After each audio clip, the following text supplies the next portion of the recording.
topics lined up for you. The first one is going to be with the Belize Chamber of Commerce and Industry on confidence-building measures for our country. As a matter of fact, we've got these lovely ladies who are right there on the screen with us this morning. I'd like to say good morning to Marissa Longsworth, who is the president of the Belize Chamber of Commerce and Industry, and Kay Menzies, who is actually one of the past presidents of the BCCI. Good morning and welcome. Good morning, gentlemen. Good morning, everybody. Morning, Belize. Good morning, Marissa and Kay. We're on a first name basis. Yeah. I'll tell you what, it's nice to see both of you. And once again, good morning and welcome to the show for this morning. The conversation is definitely one that we need to have. For the most part, we are hearing about the reopening. We're hearing these things will be happening. And there are many people who are actually on the fence with it. There are some people who are not cognizant, some people who are and don't know how to think. And then there are those naysayers. There's people who are saying, you know what, at this particular point, we've got over 1,000 active cases of coronavirus in our country, spread across the country. So why would we reopen? But the Belize Chamber of Commerce are saying, you know what, if we're going to reopen, there are several points that we think should be followed. So at this particular point, Madam President, let's get to you and the importance of following these points. Right. Well, thanks for that introduction, because you took some of the words right out of my mouth. In fact, what we're attempting to do with these measures is to try to help to ensure that the balance between economy and health is one that is respected as we move to reopen. The true intention is that we need to preserve the lives, the health of the employers, the employees, the general public. However, I think it has become a reality in the minds of many that without reopening, the country will not be able to stay afloat financially very much longer without some form of income from foreign direct investment, meaning persons coming in for business and investing here, as well as tourism. Mm-hmm. And so the reason that we really have come up with these measures is because we understand that there is a decision-making process, a risk management process, and a crisis management process that has to be undertaken as we move into reopening. Yeah.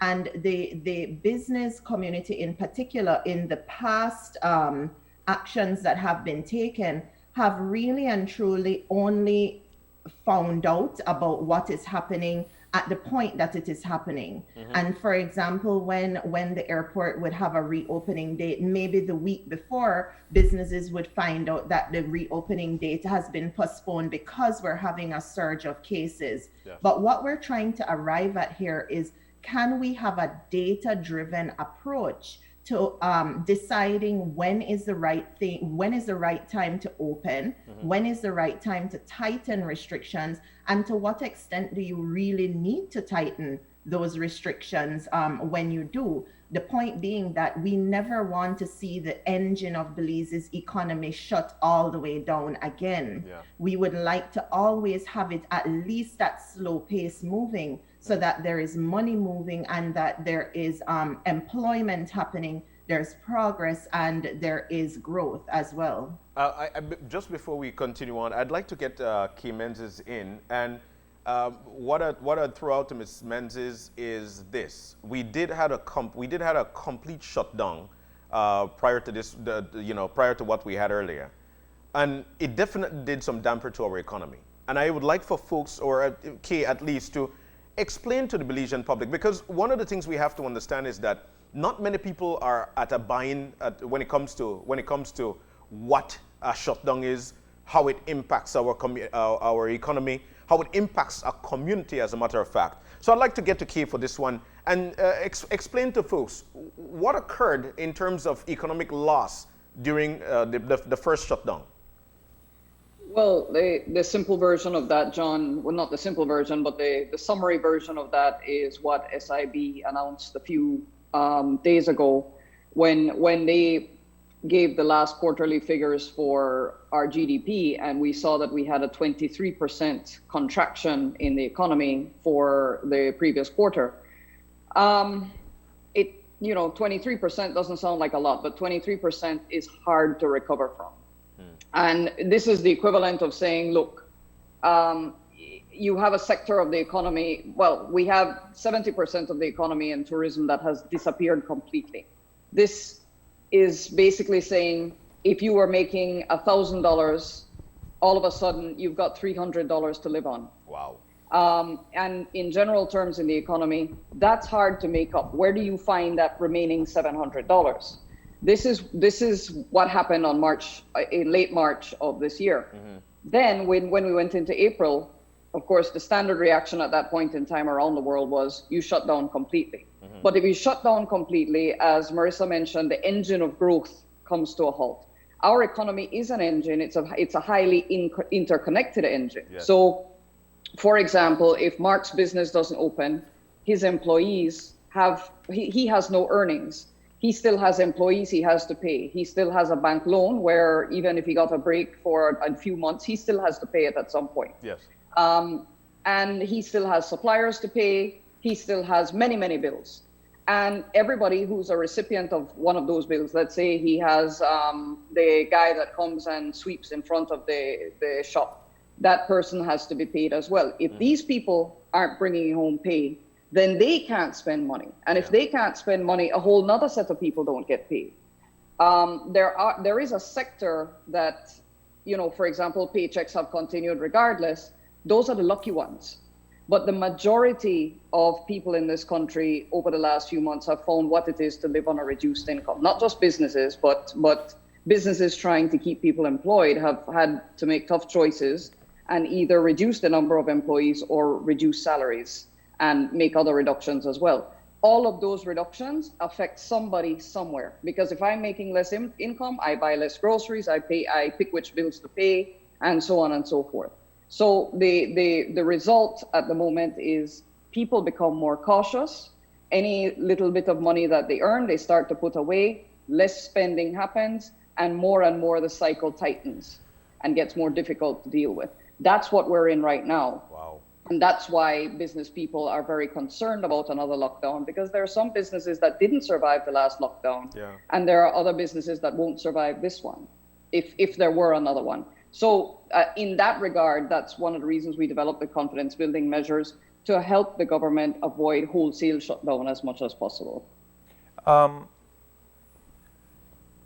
Marissa, this letter was signed by you and sent to the Prime Minister, among others, but it was sent to the National Oversight Committee.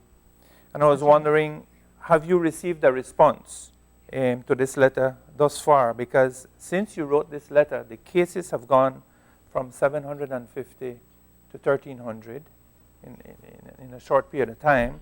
It's gone to almost 13%, not 10% of tested cases. And of course, our test protocols have changed because we're only testing positive cases.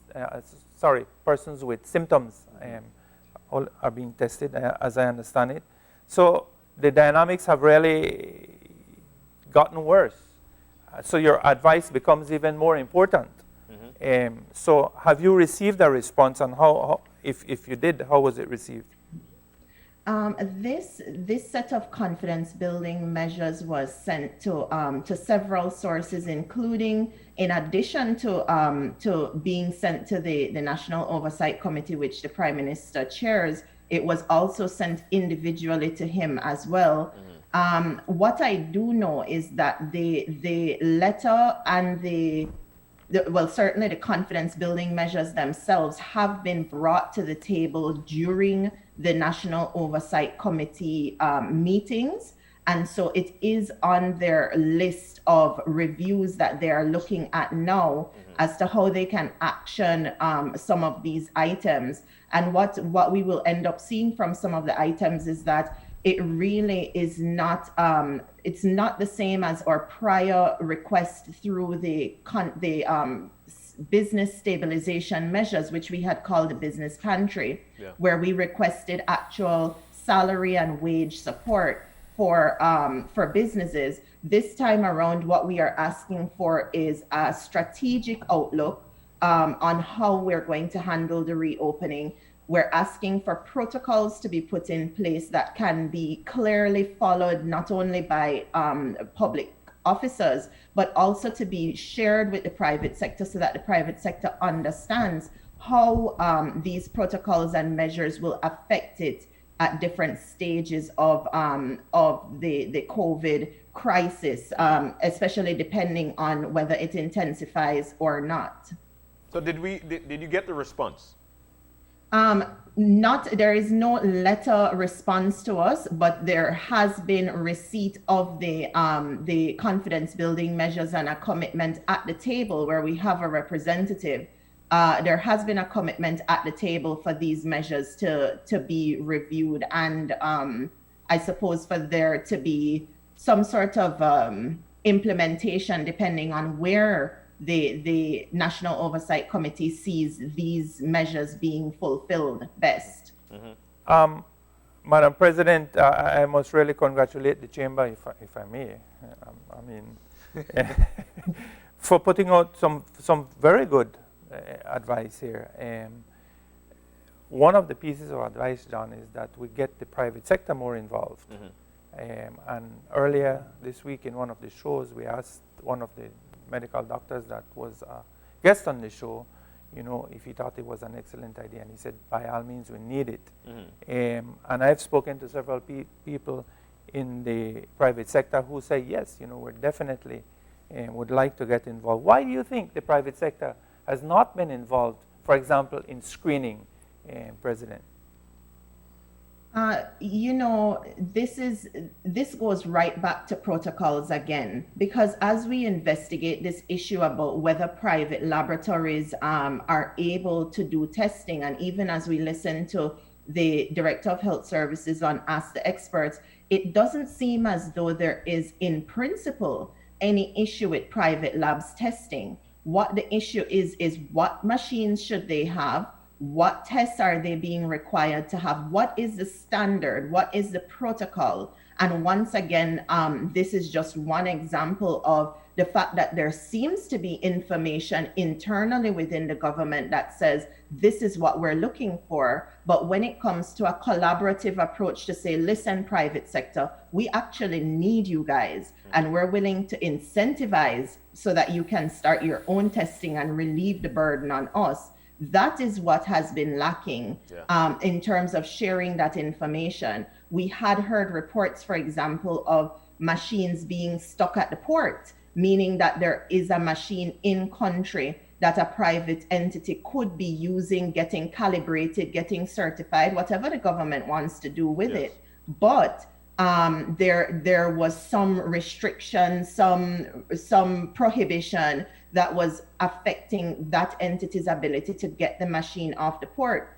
During a time like this, you would think that that sort of machine would get fast-tracked through the process so that we can set up private facilities as soon as possible. Remember that there are companies out there that would probably be willing to pay for expedited service of testing so that they can keep their operations going as much as they possibly can during a certain time. The advice that basically says, go home and check and just monitor your symptoms and eventually call us if it looks bad and we'll test you. That doesn't work really in the working world, where a person's position on the line of productivity can't just sit down and wait a few days until their symptoms show a little bit more. The most efficient way would be to have companies be able to say, okay, you have reported that you have some symptoms, some discomfort, go to the private lab, it's paid for by the company, get your test done. We expect those test results back in 2 to 3 days. So there is a very short, casual, I guess you could call it casualty period that would occur when it comes to whether someone is positive in a business entity or not. And of course, that would lend relief to the government's purse and the government's coffers as well. Absolutely. Let me just shift gears a little bit. One of the things that you speak about is immigration protocols and putting in place, among other things, surge capacity, and using a surge capacity formula. I was reading in the international news that now we're going to be having even more problems with migration and immigration, people wanting to escape, to leave, to look for more opportunities. So even though there may be some closing, we may still have surges in our immigration illegally at first and then legally afterwards. Belize is still not clear on what its immigration policies, Madam President. It's one of the things that we have recommended constantly. But can you speak to us more about this surge capacity, your immigration outlook, and has it considered migration and the lack of a migration policy in all of this? Sure. I'll go a little bit into the research that we did, and then I'll ask Kay to sort of give a little bit of input on the importance of having data and using a data-driven approach for control during this time. When it comes to the research that was done for these recommendations, what the public is seeing on this one flyer of recommendations is actually several pages of research done that have actually been condensed into this flyer. Yeah. So we have an entire research paper surrounding these recommendations that is on our website. And what we did was we used a Centers for Disease Control tool that is available publicly, and we plugged in the numbers of the active cases, the transmission rate of cases within the last 14 days. And keep in mind that we did this research in August, and so the data may have changed even so. And when we considered the current measures, meaning the borders are closed, the airport is closed, where we have some sort of transmission happening, whether through border jumping or whatever, the data did show that there is a possibility of another peak, even at this rate, without opening, in mid-January, February, into March. Now, if that's what the data is showing without considering immigration and migration issues, what is important there is how it ties back into surge capacity. Because I don't think that, and that's why this is called business confidence building measures. Yes. Because I believe that the public would feel more confident. You could bring in 20,000 people if we know that you need 200 ventilators to handle those 20,000, and we have 200 ventilators, we have the number of nurses and doctors to deal with it, we have the beds, we have the space, that builds confidence. Because people can say, okay, well, we know that up to 20,000 people our country can manage, right? And so there is a lack of panic, there is a lack of knee-jerk reactions when you hear a number like 200, because you say, oh, the data shows me we can handle this. Yes. Now, that's what we're lacking at this point in time, and that's what these measures are also asking for. We are asking for the surge capacity, meaning we want to know what the breaking point of our medical system is, so that we can control how many people come in, so that we can control how we maneuver the hospitals, how we maneuver the staff at the hospitals. And as I said earlier on, maybe this is happening internally, but it is the lack of sharing, it's the lack of awareness that is causing businesses to act to act sort of arbitrarily, not on their own fault, but simply because they don't know how to act at this point in time. And so that's why I really want Kay as well to drive the point forward about data-driven approaches to doing things like this, in a way to control the wider impact of it. Okay, before Kay begins, Kay, I know you were part of the seminar last night that was sponsored by the Taiwanese and the Japanese and the Americans. So could you talk and throw in, when you speak about data, their comments on data-driven sharing that data information with the public, with the people? And could you speak some to that as well in your presentation?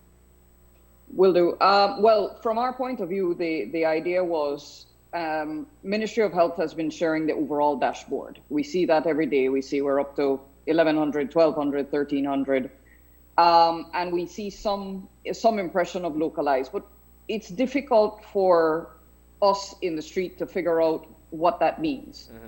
It looks bad, it gets scary, and people eventually turn off and say, I don't want to see any more bad news, and that's the end of it. You're right. The fact is, data has to be shared in a context. It has to be shared, but it has to be shared in a context. Some countries, for example, have adopted a sort of alert color scheme. Let's say we go to orange alert when this many cases are in place, red alert when we reach this level, and so on. Mm-hmm. And they will tell you in comparison to the capacity of their medical facilities. So a major city may say, listen, we're going back into lockdown for these sections of the city because they've had X amount of cases over the last few days, and that brings the emergency rooms up to 98% capacity. Yeah. So until we're going to have a cooling off period for 5 days until the levels lower again. This is how you take the data you have and apply it in a useful way that allows the public to work along with you. Right. The whole idea is, and as Marissa mentioned, developing and using, we don't have to develop, but to use the surge capacity tools, to use the tools that are available, and to use the government data the data that government has, that we have, that medical facilities have. Mm-hmm. If we pull those together into a central location, this is, as Mark alluded to, there was a session last night, and the Taiwanese, there is a Taiwanese minister, digital minister, by the way, dealing entirely with the digital economy, presented fantastically about shared open data and the use of it, and how people then become part of that data creation and data management. Yeah. In this case now, speaking specifically to COVID, if I can look and see not just that San Felipe village has so many cases and Guinea Grass has so many cases, but track the medical facilities in that area, what is their capacity to handle it, how are they standing in the midst of that capacity, how much of it is used, and does that mean that we need to have a cooling off period for San Felipe, mm-hmm. or leave them open? With regard to the immigration coming in, as Marissa says, we can't shut down completely forever, because then starvation becomes as prevalent as COVID or more so. I mean, we're having to look at balancing economy and health and overall consider the human condition. If we're going to do that, mm-hmm. we have to do it scientifically. So if I say, look, I'm going to build capacity, hotel capacity is now at 20,000 tourists. And I decide that out of those 20,000 tourists, the odds are likely that about 10% are going to show up COVID positive. Okay, the hotels can handle 20,000 people, but can my medical system handle the 2,000 that might show up? Yeah. If I say at 10%.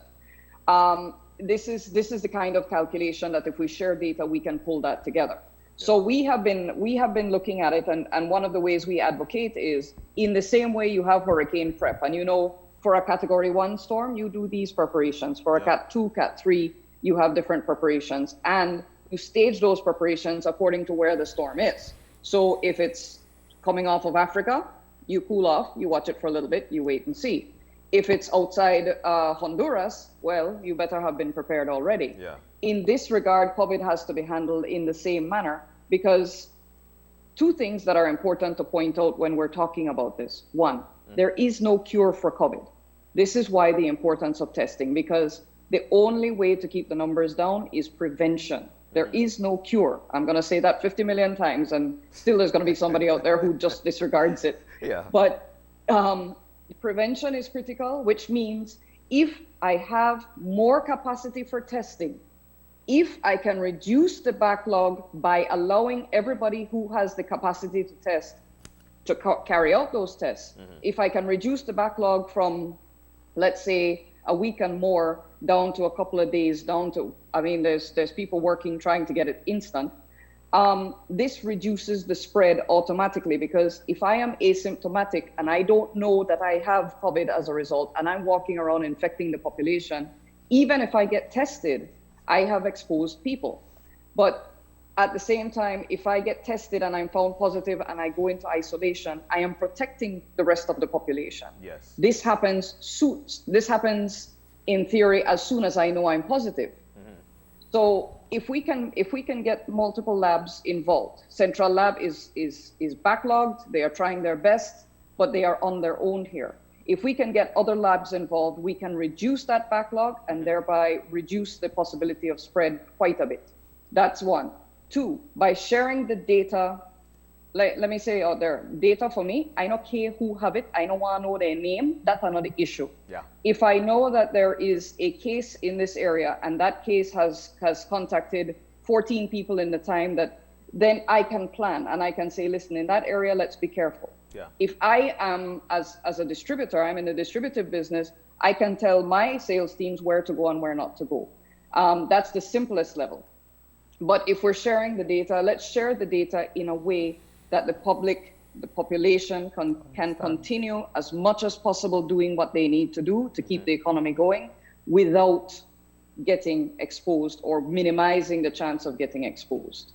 So yeah, sure. No, I was just going to say, so this is a reality all the way through 2021 at least. No? You know, and I'm so glad that you're breaking it down, which simply means that we're trying to understand the situation. Look, I'll tell you what, and based on everything that occurs in our country, the public must buy in. Because if the public buy in, then we know exactly how to move, what to move, when to move, and then we know it puts us in a spot to better mobilize ourselves. We know what to do and how to. We've discussed let me see, the measures are actually health, business measures, immigration, and national security, exactly where I'd like to go, because we know how important that aspect is as well. So let's venture off now into national security and the measures there. Madam President? Sure, thanks, John. As it relates to national security measures, this goes back to the point of the border jumping, the illegal migration that's happening every day in Belize. And, you know, border jumping has always been an issue.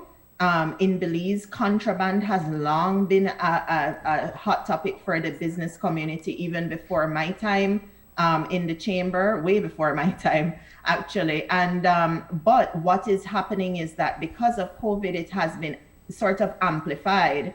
The fact that the contraband trade is actually an active contributor to the numbers of COVID positive persons in the country. So that's why we saw it as important to have an increased national security response, specifically to try to address the border jumping in particular. Mm-hmm. There is always the option of saying, well, we know that this village is a trouble village. Let's put up a police post there. Let's try to formalize it and that sort of thing. We discussed that as an executive when we were discussing these measures. But I think that it was a very good point that came across from the executive that the national security apparatus actually has to be just as flexible as the people they are fighting against. The border jumpers will simply make note of where the new police post is and move 10 miles down the river. And so what we are recommending in our confidence building measures is a flexible and versatile and responsive border patrol regime that would use also technology, if it is by way of cameras, if it is by way of drones. I know that the Commissioner of Police has already mentioned that he is looking for drones for this purpose.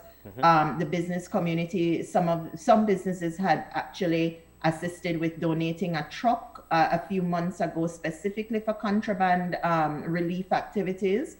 And so that's really what the measures for national security cover. Also, apart from the borders, we also want to ensure that whatever protocols are put in place during this time that businesses are to follow, that everybody is clear about those protocols. Yeah. Because what we've been hearing is that you will have a business that has put certain things in place based on their interpretation of the law. And then when the police officers come in to inspect, the enforcement mechanism works against the business because there is a difference in interpretation as to what should have been done and how.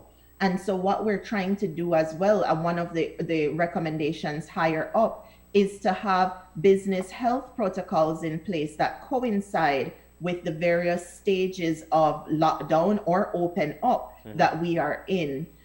One important point I have to make here is that what we're looking at today on this flyer is only part one of the research that was done by the Chamber for this purpose. Yeah. Part two is what Kay was referring to, what I like to call the flag system. The same way you have the NEMO flag system for hurricanes, using those colors and phases to say, we are in a green phase because the data says this, we're in an orange phase because the data says this, we're in a red phase because the data says this. And this is what businesses are supposed to be doing each phase we're in. It takes less, it means that the police force actually does less enforcing and probably just more inspecting, because the businesses would have already had all the information they need to know that today the government has declared a red phase. Yeah. And so this is our accompanying protocols that we are to do when we're in a red phase as well. So we're hoping that the national security apparatus could also be trained very specifically to understand those protocols and to use those protocols when they go into business places, to make it as least disruptive as possible on the average business person. Madam President, one of the issues that you raise under your business measures is to expedite comprehensive tax reform as a means to strengthen our local economy. Now, this has been a topic that we have had on the table for donkey's ears. But it becomes more relevant now. Businesses need support. Businesses need stimulus. Yeah. Businesses need help. Everybody needs help. And for businesses to survive, many of us will need some sort of backative, so to speak. And if the government cannot give us, like so many other economies have injected massive amounts of cash, the majority of us could or should, we believe, receive some sort of relief from taxation, because our tax burdens are extremely heavy. Madam President, I know this is a topic that has been dear to us. What exactly were you talking about when you said expedite comprehensive tax reform? Right. Well, you know, this specific measure actually started out with one aspect of tax that we were considering, and that is actually included in the measures, which is an exit tax. The exit tax being the intention of an exit tax being that even when we do open the borders, because let's keep in mind that the borders currently facilitate emergency medical travel, movement, and cargo. And so once we reopen borders, we're talking about leisure movement for shopping, for vacations, and that sort of thing. There's nothing wrong with that. But the Belizean economy is going to need a bit of a longer time to recover than likely even when the borders reopen.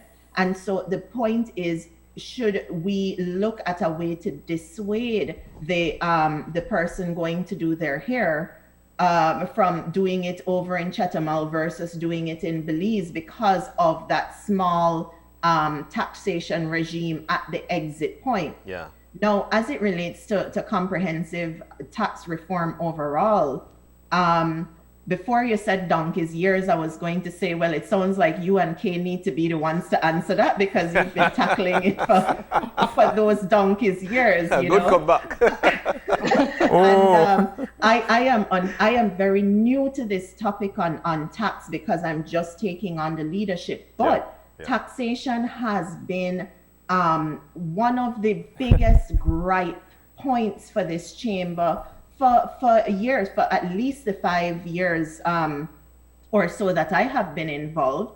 And of course, I remember being a student in 2005, 2006 at St. John's College, Junior College, and taxation was still an issue back then, maybe in a different context under different government, but comprehensive tax reform seems to have never been tackled. And I would want to, at this point, turn it over to Kay to bring us from there because she has been one of the longer veteran warriors in this, as well as you, Senator Lizarraga, you have been in it as well.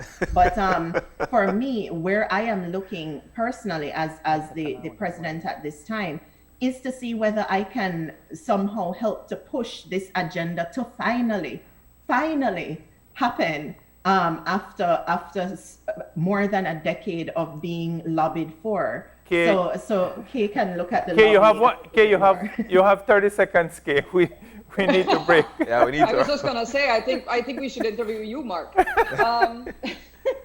No, I mean, it's in 30 seconds, I can tell you quite easily that you're never going to dissuade people from shopping across the border unless you make it worth their while. Yeah. And the difference that we have is that we have when you compile all our taxes together, we have a ridiculously high rate of taxation on goods that really should not be taxed. We are taxing the people, we are taxing small and medium enterprises that are having trouble getting on their feet as a result. We're taxing exports at the production level so that they're not competitive abroad. I mean, come on, let's get real about how we want to govern our economy and whether or not we want it to succeed. The fact is, there is no dispute out there. Every single study has shown that tax reform is necessary in this country. What we need is political will to enact it. All right. Simple as that. How's my 30 seconds? Very good, Kay, as usual. You ended there with a bang indeed.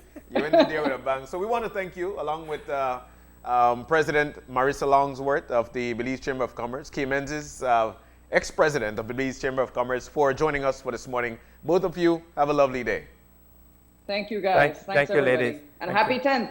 Oh, Thank yes, you. happy 10th. Thank you. Yes, happy 10th. Senator Lizarraga, speaking of 10th, I'll tell you what, today is the 9th day of September, and You have some nice tent music for intro this piece? it's ringing in my mind. Speaking of ringing in my mind, our next segment is going to be just upon that. Belize music, our September music history lessons. We'll be having that conversation with Colville Young Jr. We'll do that when we come back. Will we march? Hopefully.